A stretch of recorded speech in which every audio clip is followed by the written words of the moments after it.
student, myself Prakash Wadhwana from Silver Green English Medium School, Vidyanagari. Welcome back to online classes. So today, in this video, we will study about unit number 4. Let's travel.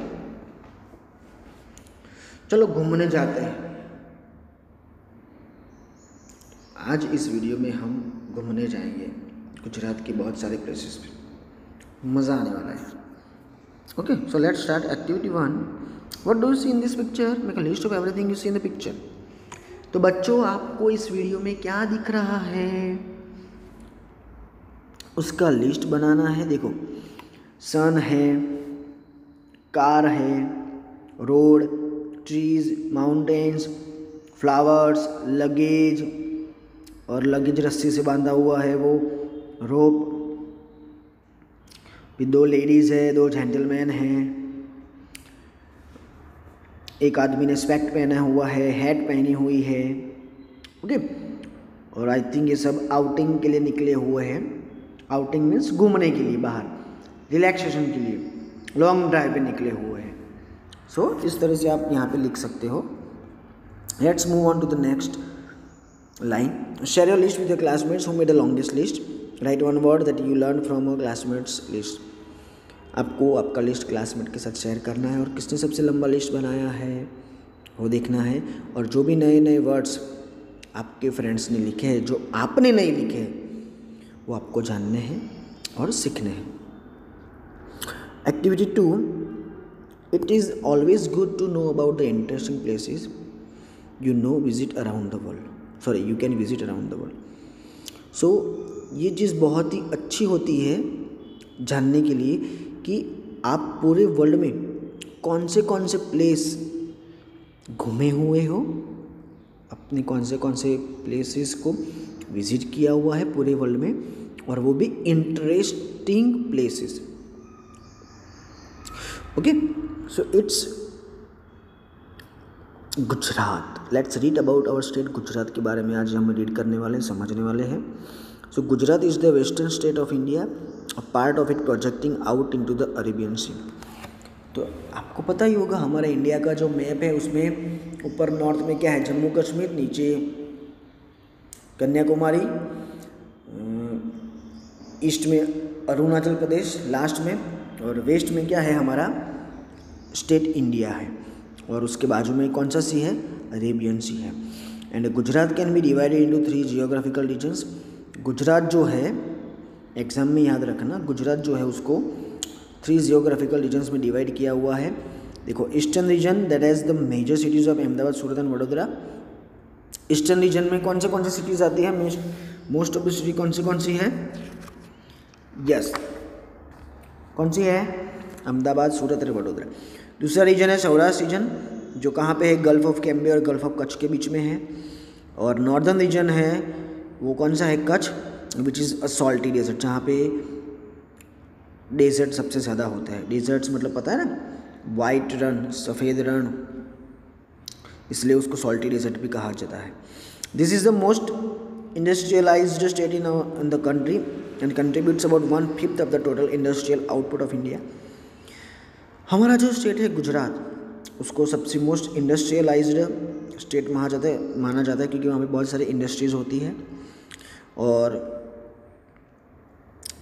Country में 1/5 total industrial output Gujarat में होता है. मतलब पूरे India में जितना भी production होता है ना इंडस्ट्री का, उसमें से 1/5 ऑफ द टोटल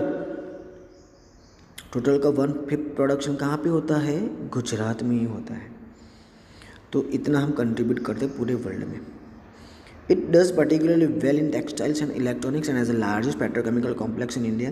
इंडिया में बहुत सारी टेक्सटाइल्स हैं, मिल्स, इलेक्ट्रॉनिक की चीज़ें भी बहुत सारी बनती है, और पेट्रोकेमिकल की भी इंडस्ट्री बहुत सारी यहाँ पे देख सकते हो. दो Gandhinagar is the capital of the state, Ahmedabad is its former capital. It's commercially and historically the most important city containing Gujarat's only international airport. जैसे आपको अभी पता है स्टूडेंट कि गुजरात का कैपिटल कौन सा है, गांधीनगर, लेकिन पहले अहमदाबाद उसका कैपिटल था. क्यों? क्योंकि अहमदाबाद जो है ना वो एक ऐसा सिटी है जहाँ पे कॉमर्शियली मतलब कमाने के लिए और हिस्टोरिकली बहुत ही हिस्टोरिकल प्लेसेस वहाँ पे अवेलेबल है। इसकी वजह से ही उसको पहले गुजरात का कैपिटल माना जाता था और अहमदाबाद ही ऐसी सिटी थी जहाँ पे गुजरात का एकमात्र इंटरनेशनल एयरपोर्ट था। Okay, Surat is a centre of diamond polishing and trade and Vadodara is an erstwhile princely state. Surat ही क्या है, सेंटर है, वहाँ पे डायमंड को पॉलिश किया जाता है और ट्रेड के लिए भी बहुत ही बड़ा सेंटर है। और वडोदरा जो है वो पहला का प्रिंसली स्टेट है पुराने ज़माने का। सयाजी राव गायकवाड़ शायद आपने नाम सुना होगा। Next, imagine that you are a teacher and you are going to conduct a test for your students. Now prepare at least 3 questions based on the information given in the above paragraph. So यहाँ पे आपको बहुत ही बढ़िया chance मिला हुआ है। Imagine करना है कि आप टीचर बन गए हो और आप आपके बच्चों का टेस्ट ले रहे हो और उसके लिए आपको यहाँ पे 3 क्वेश्चंस बनाने हैं ऊपर जो भी पैराग्राफ दिया है ना उसके हिसाब से। Okay, so that you have to write here.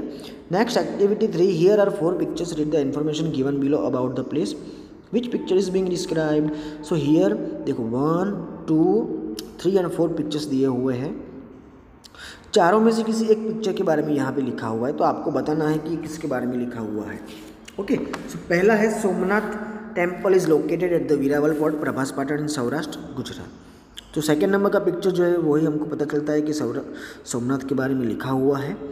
तो देखते हैं सोमनाथ टेम्पल जो है वो कहाँ पे लोकेटेड है स्टूडेंट्स, वीरावल पोर्ट में, जो कहाँ पे है, प्रभास पाटन में, सौराष्ट्र में। और सौराष्ट्र कहाँ पे है, गुजरात में। सोमनाथ का मतलब क्या होता है, तो Somnath means a protector of moon god. Somnath का मतलब होता है protector of moon god. Next, the temple shikhar or main spire is 150 feet in height and it has a 27 foot tall flag pole at the top।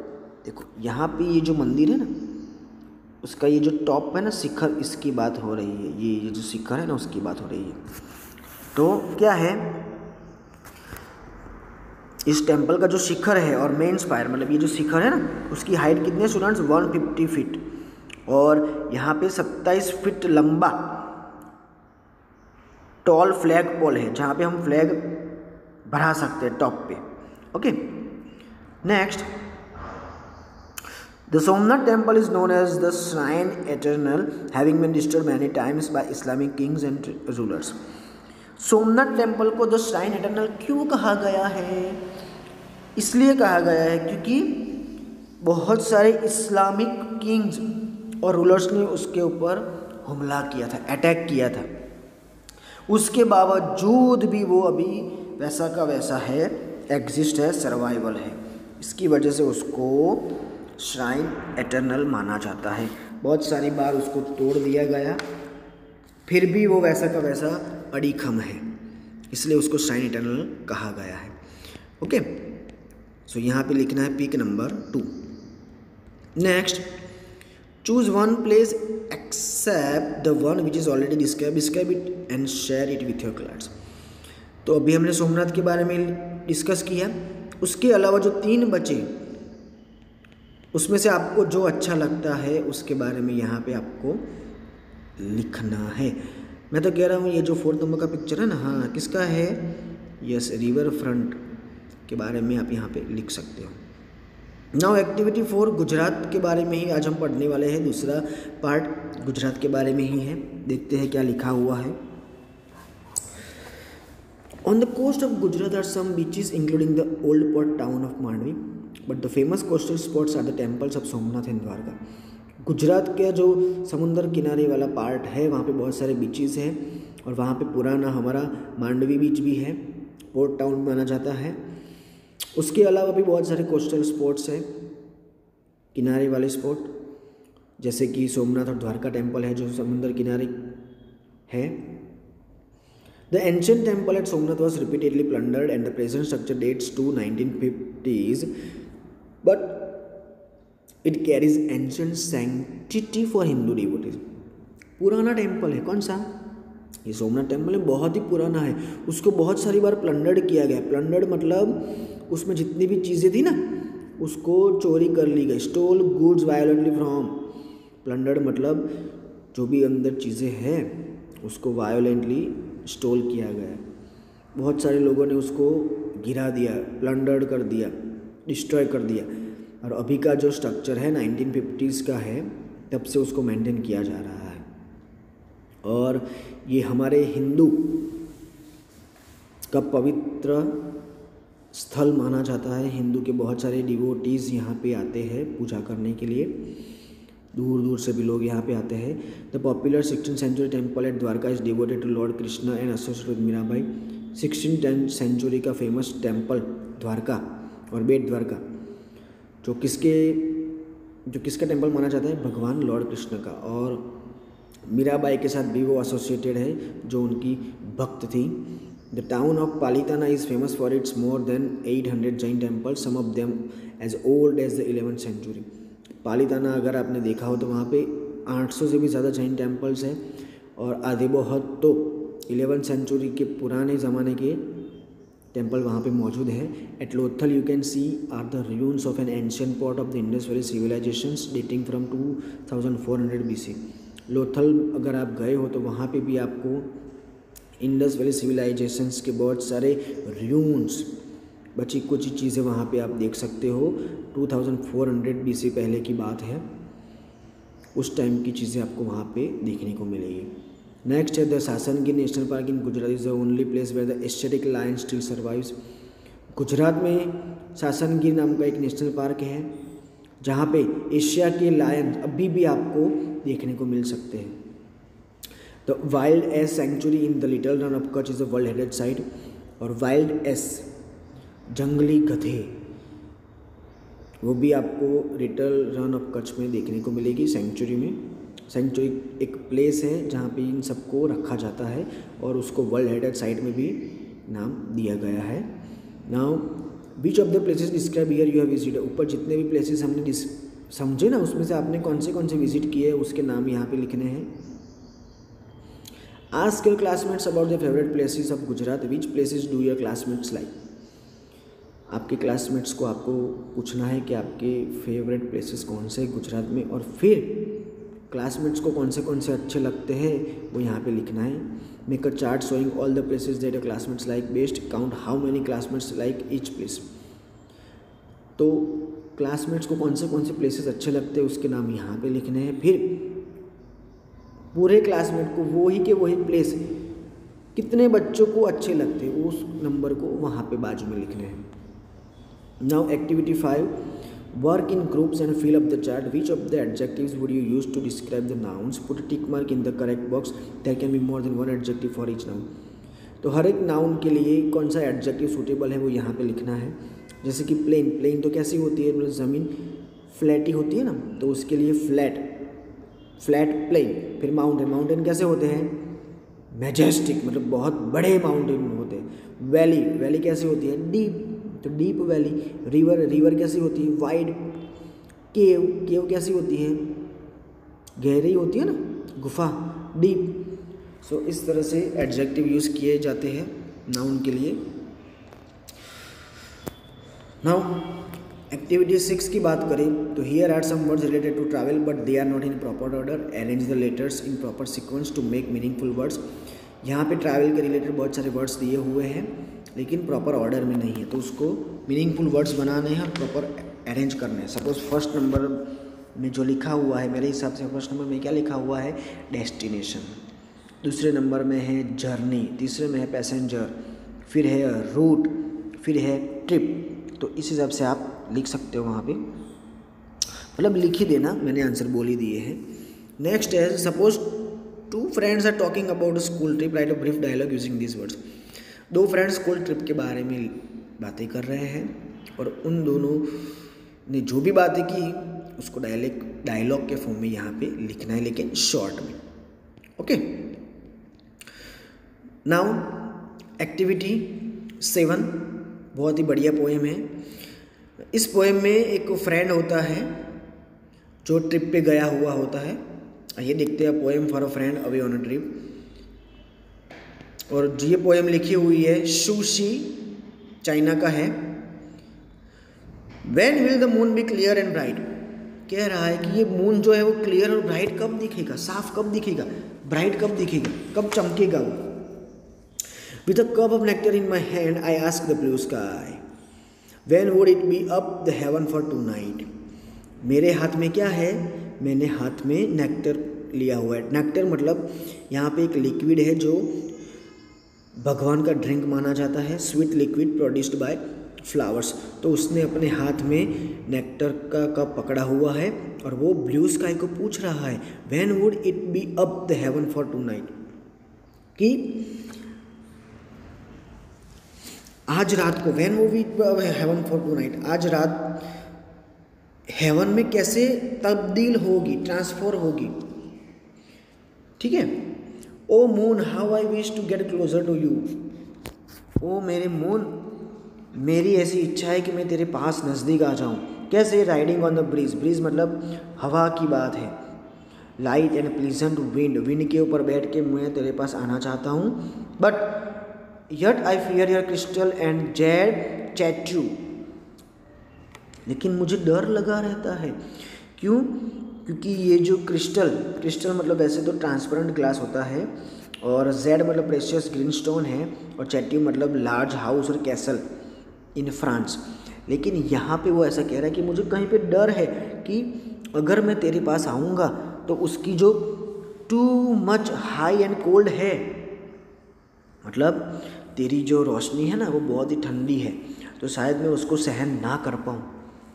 इसकी वजह से मुझे वहाँ पे नहीं आना है। So let me just dance here with my moon light shadow, तो मैं यहाँ पे ही खड़ा रह के अब मून लाइट जो आ रही है अर्थ पे, उसकी शेडो में मैं यहाँ पे डांस करके एन्जॉयमेंट कर सकता हूँ। मुझे आपके पास नहीं आना है। Round my red mansion till you shine on my silk pillow, sleepless but bearing no regrets. मेरा जो मैंशन मतलब यहाँ पे घर की बात है, मतलब ये जो फ्रेंड है ना, उसके घर के अराउंड जो रोशनी आ रही है मून की, और घर के अंदर जो उसका पिलो है वहाँ पे भी उसकी रोशनी आ रही है, तो वहाँ पे ही मैं राउंड गोल गोल घूमूंगा, डांस करूँगा। नो डाउट कि मुझे नींद नहीं आ रही है, लेकिन मुझे उसकी ज़रा भी रिग्रेट नहीं है, मुझे उस बात का ज़रा भी दुख नहीं है। Though distant away we look at the same moon and in that sense we have never parted. वो बोल रहा है कि नो डाउट मेरा फ्रेंड घूमने के लिए गया है, लेकिन यहाँ से भी मैं उसी मून को देख पा रहा हूँ और वहाँ से भी वो उसी मून को देख पा रहा होगा, तो हम सेम मून को देख पा रहे हैं अलग अलग डिस्टेंस से। इसलिए मुझे दुख नहीं है, क्योंकि हम दोनों अलग नहीं है। नो डाउट वो ट्रिप पे गया है, मैं नहीं जा पाया हूँ, लेकिन हम सेम मून की लाइट शेयर कर रहे हैं, इसलिए हम कभी भी अलग नहीं हैं। ओके, सो आई होप आपको ये पोएम अच्छे से समझ में आ गई होगी। नेक्स्ट है activity 8। Here are some quotes about travel, circle the quote that interests you the most. यहाँ पे 3 कोटेशन दिए हुए हैं, आपको जो भी कोट अच्छा लगता है उसके बारे में आपको नीचे डिस्क्राइब करना है, लिखना है। मुझे 3rd नंबर का अच्छा लगता है, the world is a book and those who do not travel read only a page, saint Augustine. मतलब ये जो पूरी की पूरी वर्ल्ड है ना, वो क्या एक बुक की तरह है, और जिसने ट्रैवलिंग नहीं किया उसने सिर्फ एक पेज ही रीड किया हुआ ऐसा लगेगा। मतलब पूरा का पूरा जो वर्ल्ड है उसमें आपको घूमना चाहिए, और जो घूमता नहीं है उसने सिर्फ एक ही पेज रीड किया हुआ है, ऐसा इसका मानना है। मतलब इस कोटेशन में ऐसा कहा गया है। Next, make up quote about travel of your own and printed nicely on the banner below, share your quote with your classmates. आपको यहाँ पे भी अगेन आपके हिसाब से एक नया कोटेशन बनाना है और यहाँ पे ये बैनर में लिखना है। ओके,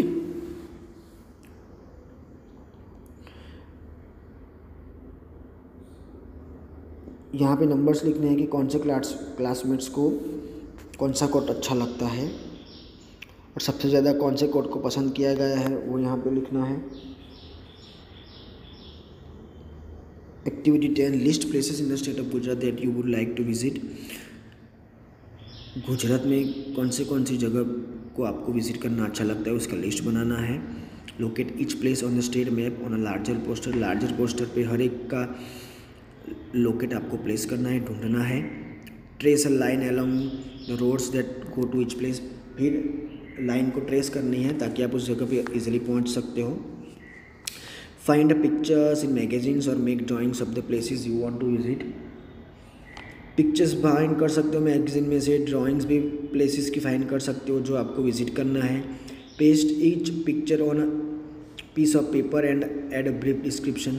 बड़ा सा पेपर ले लो, उसके ऊपर बहुत सारी जगह का पिक्चर पेस्ट करके आप उस जगह के बारे में छोटे से डिस्क्रिप्शन नीचे लिख सकते हो।